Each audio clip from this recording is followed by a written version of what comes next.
Hello, I'm Stone Oak Valley and welcome to the next episode of Unpacking My Treasures. So if you haven't watched episode 1, you should check that out if you want. Since this is like a general intro I use for all the other episodes, I have no idea what box I'm at. So you have to check the title or whatever. So let's just go straight to the case and unpack the next box. Hello and welcome to episode 8. So I have a new box and this one says Commodore 64 EPROM cartridges, repair, chips, cables, plus. So this one has a lot of tiny things in it because I have been repairing some Commodore 64 for the past 3 years. Okay, so the first box. Well, this is an it's a clone of a Dartel EPROM burner for the Commodore 64. I've used this quite a lot and it works really great. I'm really happy with this one. I bought it many years ago on eBay and it has saved me a couple of repairs. I have to burn kernel ROMs or basic ROMs and even my own cartridges. And I'm so lucky to have found probably 25 plus 30 years ago maybe a bunch of these old type of EPROM. So these are 8K and they fit perfectly into the EPROM burner. And there is 8K again, and I have some couple of 4K and 16K. These are just random EPROM chips I have collected over the years. I don't know if these are compatible with this. Looks a little bit big. And then there are some 16K. Yeah. And 32K, empty bag. And then of course, since I'm repairing a bunch of my Commodore 64s, you need some some pins. I don't have much left. I had quite a lot of these, so these are the typical ones that a lot of these are used in the Commodore. So I usually would desolder chips and then I will put socket. And these are just some adapters. I think it belongs to a different burner, like Willem programmer or something. I could never get it to work. Some random... Yeah, and there's even some 2K chips. So these are really like old type of EPROM chips I have. And then there is just some adapters and some more of these sockets, various types, and some notes. And there's even a 64K tucked in here. So I will just quickly clean this up again. These are really great to have on stock. I had bought one of these newer type of EPROM burners. I forgot what it was. The one that most people use these days. So let's go to the next. Yeah. So this is one of these devices with a SD card that you plug into the Commodore 64 in the serial.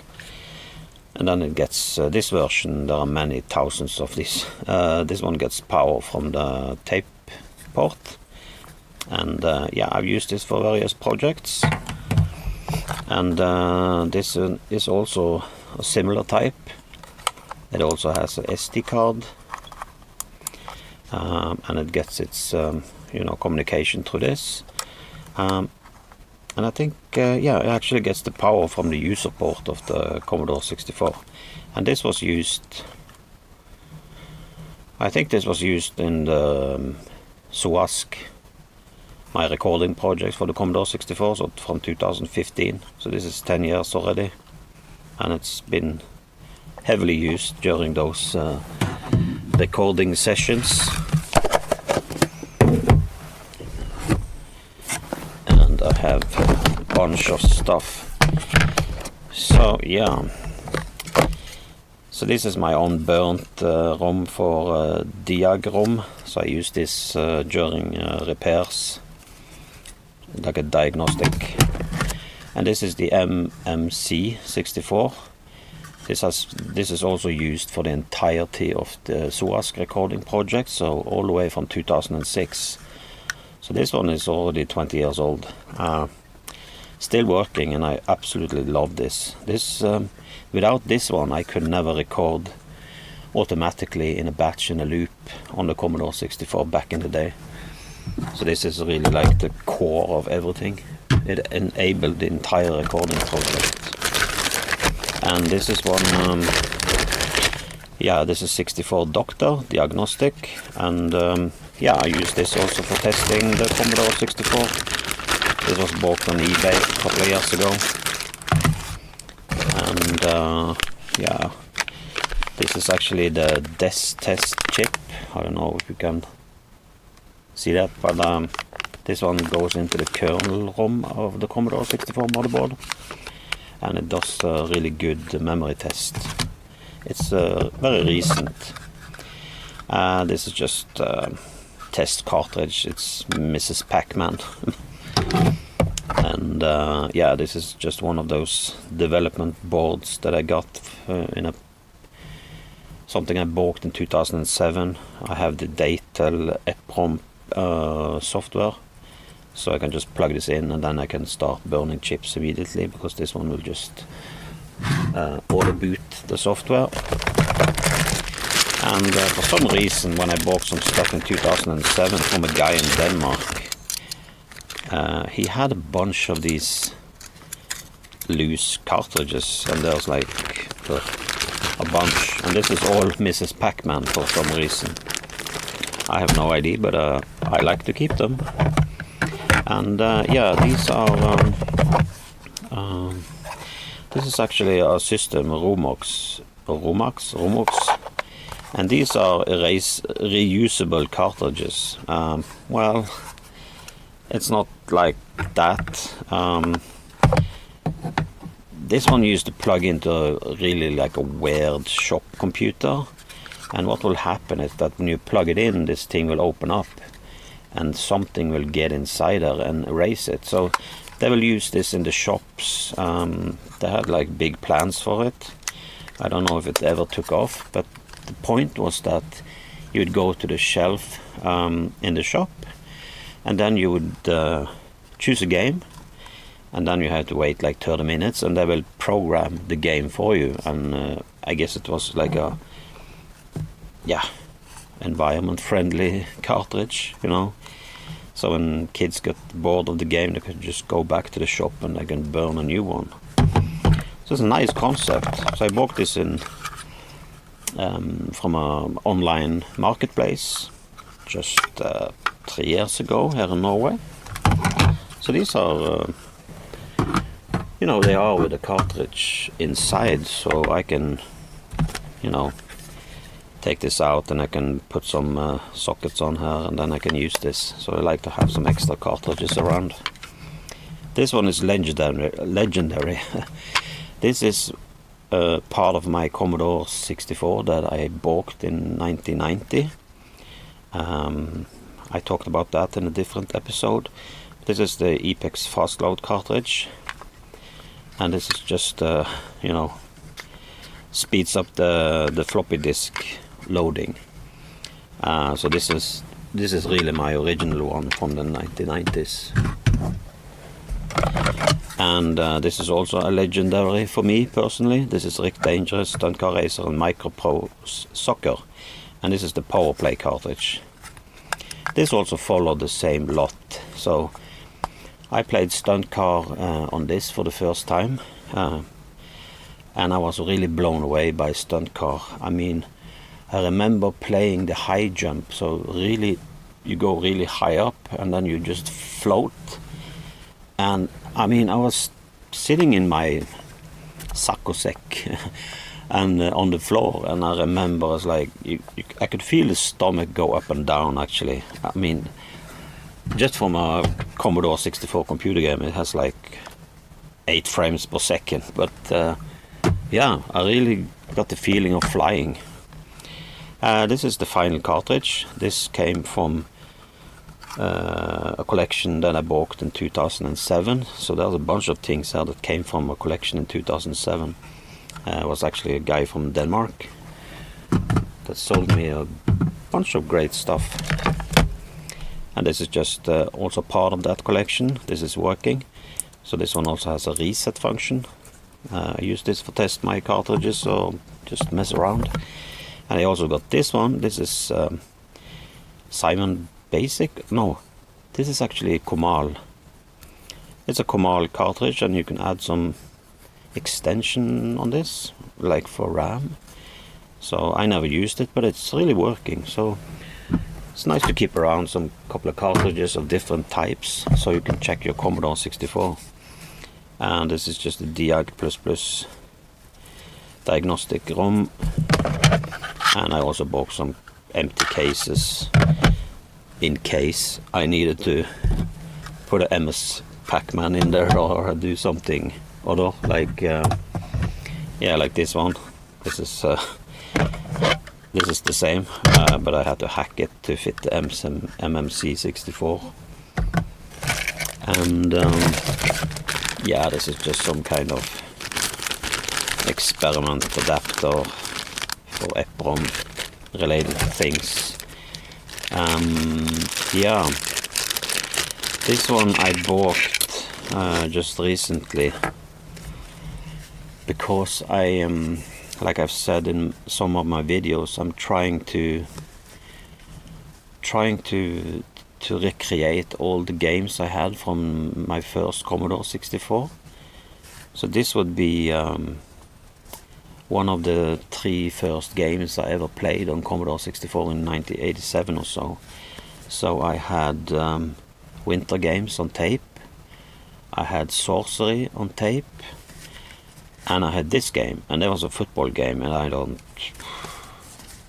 care much about football, but you know, it's just one of these things that you just need to get back. So of course I sold my Commodore 64 in '89, so I lost that one forever. And these are the things I'm trying to recreate and reconstruct my old stuff. But this one did not work. I think the seller said it worked, but when I got it, one of the chips were fried, and I had to do some heavy modification inside with some adapters, because it's there's like 24 pin originally. 24 pin 8K is really difficult to find. Normally I have 28 pin or 4K or 8K. So yeah, that's why there's a couple of related items to this game. But the game is working now. I managed to fix it after all these troubles. Yeah, this is just some recent cables I bought to repair my a couple of my joysticks, because I had a lot of joysticks with sticky goo from messy kids. Not my own. And this was bought in Retrolunium or something. Yeah, and I made a little hookup drawing there myself. So these are really fresh new, and you just, you know, use the pins that you need to use here. So good to have in the collection. Yeah, and that's the actual EPROM programmer I bought, I think it's less than a year ago. So this is the, what's the name again? The T668 or something. I really forgot the name. Some kind of China device, but yeah, it is working, and this is what most people use nowadays.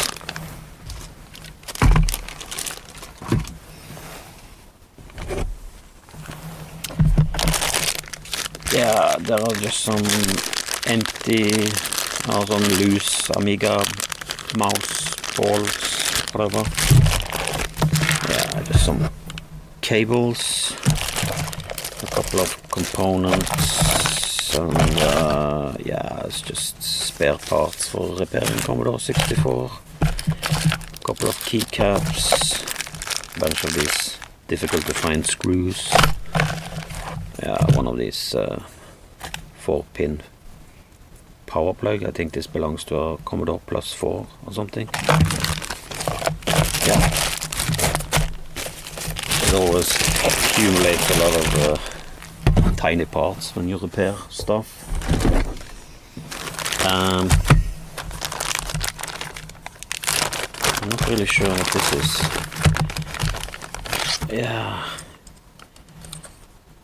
Yeah, I used to own a trump card hard disk controller for the Amiga 500 way back in time, in the 90s, and it was unstable, and then many years later, 10 years ago, I managed to get it working again, but just 3 or 4 years ago it completely went dead, and I just saved this adapter board, so it's like a Zorro slot and the expansion for the Amiga 500, and yeah, just some chips I took off the main board, I think, but I threw the entire thing.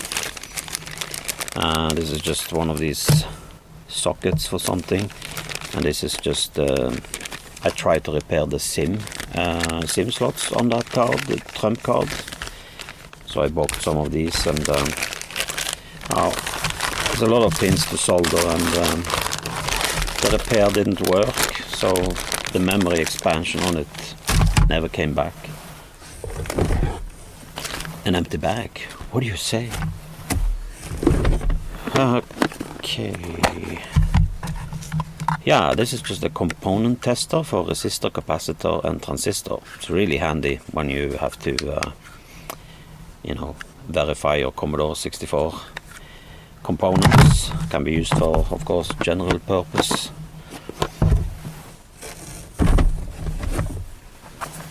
And yeah, I also bought one of these. This is bought very recently, just a year ago. And this is also one item I bought. This is for testing the memory chips on the Commodore 64. So that's the 4164 chips, and yeah, this one is really working. I have managed to repair also an Amiga 500 memory expansion with this. It's really great stuff. And what is this? Yeah, so this is one of these classic compact flash to IDE adapters. These are handy for many different computers. I've actually used this on Amiga 1200, Amiga 500, Ataris maybe. Yeah. So this is an homemade adapter for the software called MTAP. It is for digitizing Commodore 64 audio tapes. So you will plug this into the parallel, I think, and then this one, yeah, into the tape connector of the data set for the Commodore 64, and then you just play the tape, and you need some software and some power. So I've used this to grab some of my old tapes or other tapes that I have collected over the years.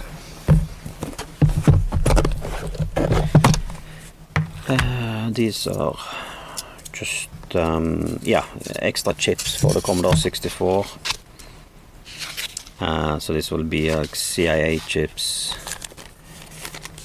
and yeah, for the +4, and some unknown RAM. Yeah, it's just a bunch of extra chips. I bought these 15 years ago on eBay, very cheap, and I've used almost everything up because I have repaired about 14 Commodore 64. That's what I have in my collection. Yeah, just some random unknown chips. Maybe some of these belongs to Commodore, or yeah, I don't know, it's just random chips I gathered. And of course, if you have a EPROM programmer, you also need a UV eraser, so you can erase the EPROM with this. So there's a UV light. I bought this on eBay like 10-12 years ago, but it's really good. It does what it should do. And yeah, so I also own a Memotech MTX 500, and that is like a really weird computer, but it's like, it came in the 8-bit era, so it's a computer from England, and the switches are one of the worst switches I have ever seen in my life. I mean, they are so bad, so cheap, so completely broken.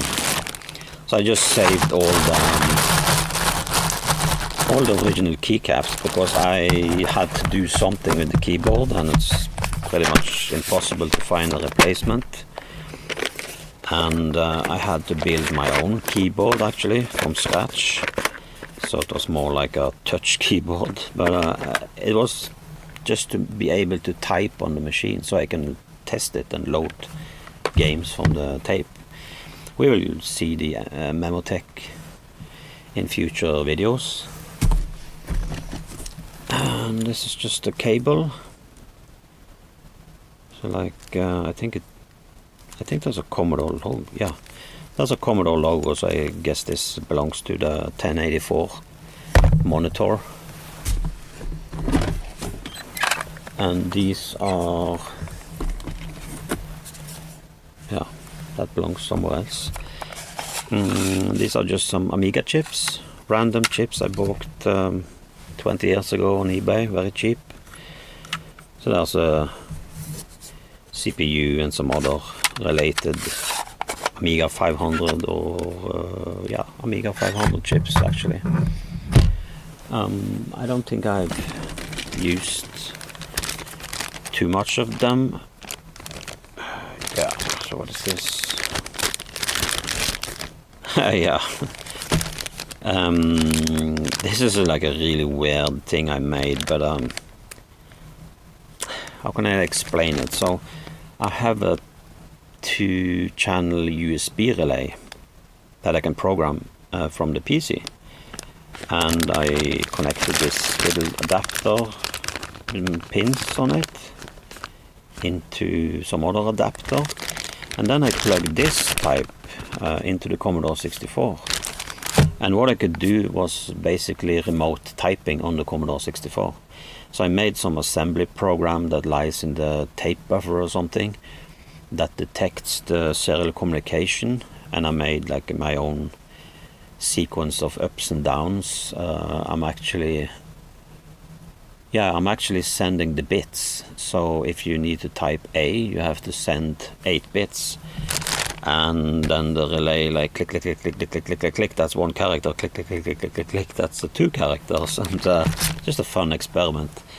So when I'm typing on the PC, I can see the characters on the Commodore 64 because I use 2 of these cables, I think, and then I use like up and down joystick to detect the bits, and then I spit the character out onto the screen. It's a bit slow and it's very noisy, of course, because it's tick tick tick tick tick tick tick. But it it really worked. Yeah, just some SCART cables and some audio cables for Commodore 64, most likely.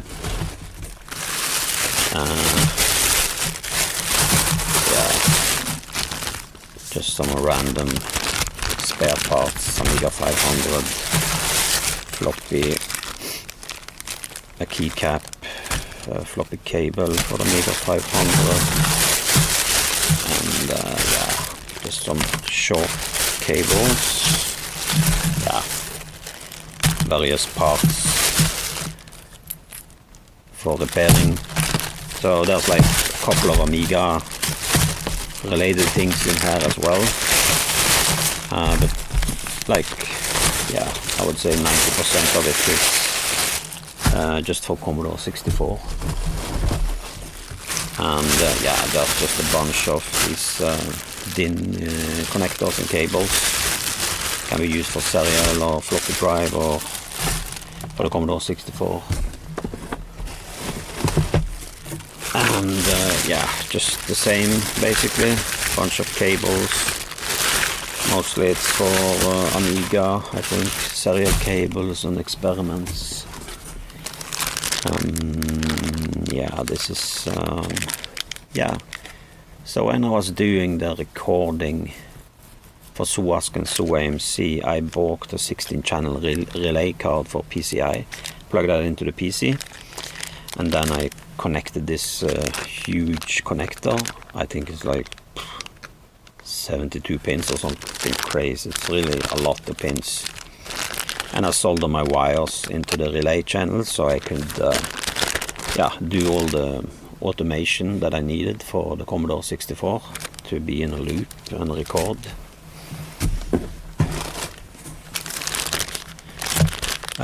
This is just some defective RAM chips for the Commodore 64.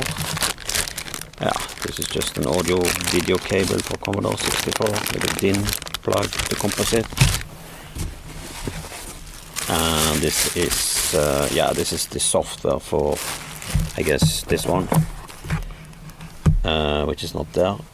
Yeah, I put it for public viewing. Anyway, it's the MTAP, the tape recording software that I talked about for a PC.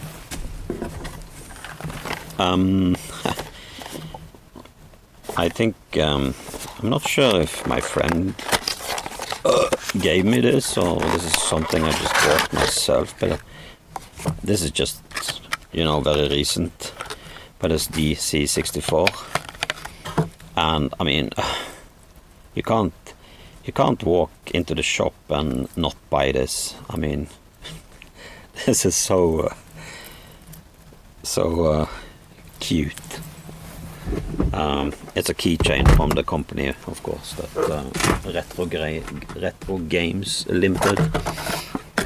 So, or licensed by them or something. Yeah, but it's really one of these things, when you see it, you just freeze in the shop. And yeah, this is some kind of a very sensitive thing. This is the actual part of the actual magic. So when I did the Commodore 64 recording projects, the SOASC, I used the same technique to remotely type on the keyboard from the PC. So I used 2 ports so I can detect the joystick movement, and I converted that to numbers. So all the file names on the SID recordings, I renamed them to digits from 0 to 9, and then I could send digits, and then it could load or type the file name on the Commodore 64. It also resets, and also press return, and a couple of other things. So this is just a homemade mess, but there's some kind of yeah, that's the connector I was talking about, the really long connector with all the pins, bunch of wires, and this is like, just leave it there. But this was used, I think I made this in 2015, and then it was in recording for many years. Of course, I have stopped recording on the Commodore recording projects. Yeah, I will carefully de-rival that cable. And yes, finally, the box is gone or empty, and yeah, there was a lot of parts and a lot of things. I could talk probably for hours, but this is just the unpacking part. So I guess that's the end of this episode, and I will see you probably in the next one, right?